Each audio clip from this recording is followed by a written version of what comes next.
What's up everybody, D-Man back. Welcome to a brand new video, and today we're going to be doing another Godzilla King of the Monsters news and updates abridged. In this one, I will be playing the clip from a previous news and updates, which shows off the portion of the video when we talk about the Cinema Today Godzilla King of the Monsters article. That's the one where we break down the oxygen destroyer, Mothra's role in the new movie, and the potential destruction that we will see. I'll also put the clip in here where we talk about Empire magazine because that is relevant to the Total Film magazine. They kind of piggyback off each other. They're both Michael Dougherty interviews. So I hope you guys enjoy the clip. Chapter time's in the description below so that you can skip to whichever part of the video you want.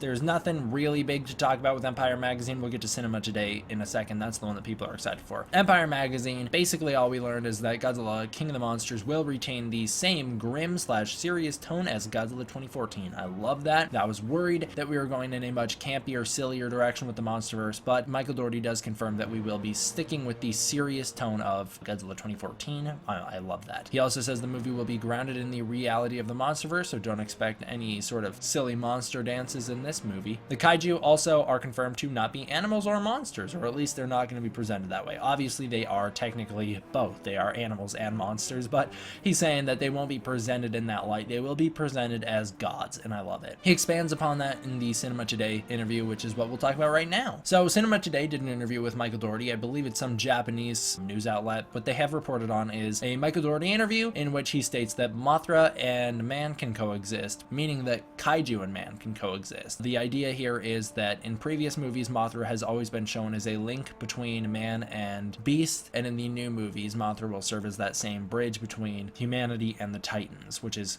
really cool. Of course, we know Mothra will be a pretty docile Titan, or Kaiju, depending on what you want to say. I say Kaiju. We also learned that the monsters will have actual emotions, thoughts, intelligence, and feelings that are separate from one another in this new movie. He cited the Kaiju talk between Mothra, Rodan, and Godzilla from Ghidorah the Three-Headed Monster as direct inspiration for the personalities that the monsters will have, or for the idea of giving the monsters separate personalities and motivations, which is really cool. Assuming they're going to present it in a serious light, it could be awesome. It could be really awesome to see all these monsters with their own motivations and everything like that. Michael Dougherty continues to hint about Mothra, stating that the Mothra Temple end song will return from previous movies. That's exciting. Of course, we knew that Mothra's song was going to be in the movie, and the Mothra Temple, we've already seen it, so it's not that big of groundbreaking news, but it's cool to hear him hint about it, those things returning. Also, it's important to note that Ifukube, I just thought of this, like right now, it's Ifukube's Mothra theme that will be returning. What song is that? It's Sacred Spring, so don't actually expect to hear the Mothra theme song. Otherwise, we would have heard that that composer is going to be involved in the movie as well. If you look at the sheet music for the movie, they listed Bear McCreary and Ifukube as who they were taking the scores from, not our composer for Mothra, which was a different person. The original composer for Mothra was Yuji Koseki, something like that,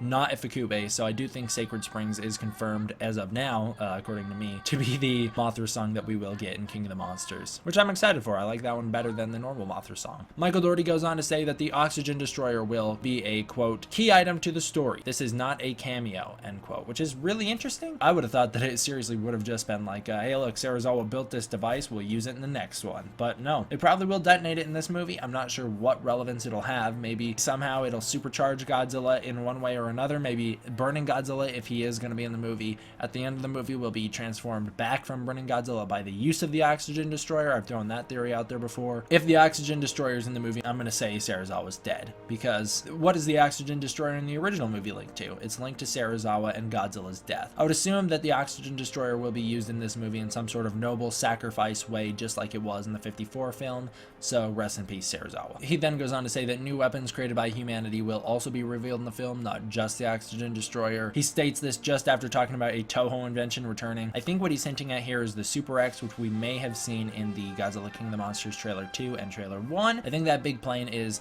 the Super X. That's probably what he's talking about. Hopefully there's 3 3 of them so that we can have the Super X 1, 2, and 3. That'd be awesome. Then Michael Dougherty confirms that the other Kaiju, the other Titans popping up all over the world, will be popping up in familiar locations for Kaiju fans. I'd assume what he's talking about here is like very important, noticeable landmarks that we have probably seen in the Godzilla franchise before in movies such as Destroy All Monsters and Final Wars. That'd be my guess, which is really awesome. I hope they do what Shin Godzilla did, and if there's any destruction happening in Japan, maybe it can happen in those same iconic locations as the 54 destruction happened. That's how Shin Godzilla did it, and it was awesome there. It was really cool to see that. Maybe Godzilla King of the Monsters can do the same. Thank you all for watching. I hope you enjoyed. I'll see you guys next time. D-Man, out.